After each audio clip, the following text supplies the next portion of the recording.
As Harvard University prepares to celebrate another Juneteenth holiday, I am deeply honored and grateful for the opportunity to join you today on behalf of Dean Nancy Coleman and the Division of Continuing Education.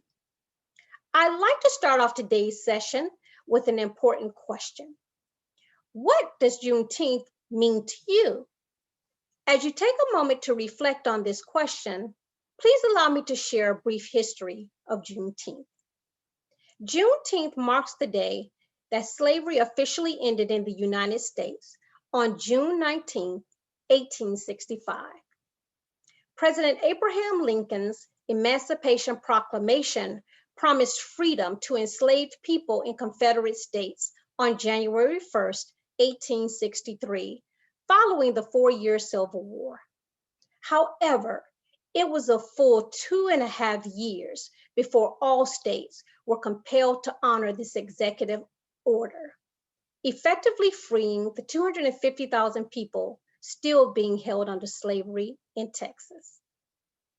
We join you in giving this holiday the national recognition it deserves, while acknowledging that many members of the African American community continue to struggle for the dignity, access, equality, equity, and inclusion that was envisioned by the Emancipation Proclamation and not yet realized even after its aftermath. As history has shown us, these basic but powerful tools of freedom continue to come at a high cost, as evidenced by the deaths of George Floyd, Breonna Taylor, Ahmaud Arbery, Rayshard Brooks, and many others whose lives were tragically cut short.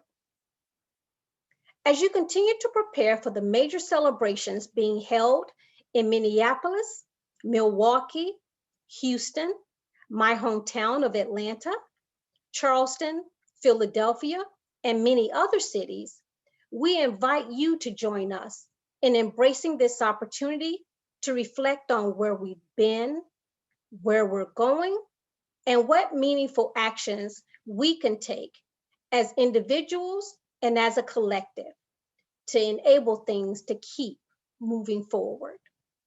So, I ask you again, what does Juneteenth mean to you?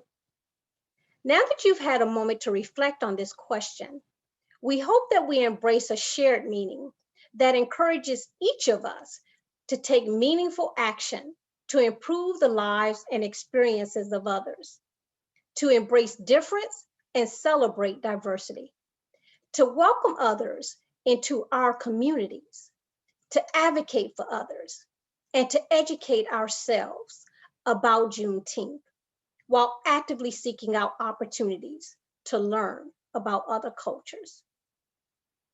On behalf of Dean Coleman and DCE leadership, please join us in not only celebrating Juneteenth with our colleagues, friends, families, and allies, but in also remaining steadfast in our commitment to advancing access, equality, diversity, inclusion, belonging, peace, and most importantly, freedom, particularly for those communities for whom true freedom is not yet realized.